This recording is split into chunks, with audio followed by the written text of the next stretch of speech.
what's up? This is Sifu Cuddle, and I have Ian here with me, and we're going to go over a drill for children's martial arts. Now, this drill in particular is for speed between punches, and what that is when one strike lands and you pull back to get that next strike out.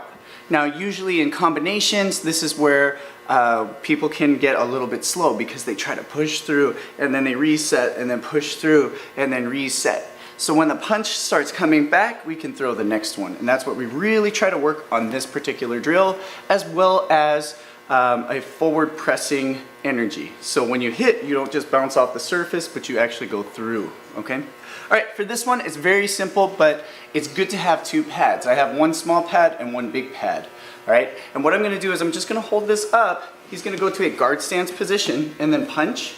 And what he's going to do right here is he's actually going to keep the pressure against the pad to not let it drop. So now I can hold this pad properly.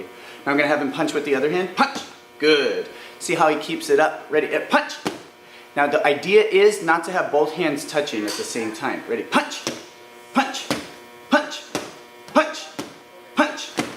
And then as it slides down like that, then you just reset and start over. Guards up. Go ahead and hold it out. Punch.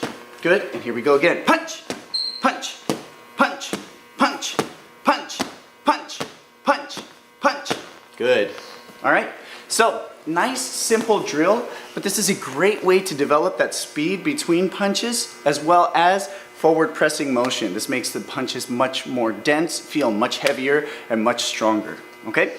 So for Ian and myself, Sifu Cuddle, keep training. We'll see you guys next time. Ready? 1, 2, 3. Bam! Fist with a forward.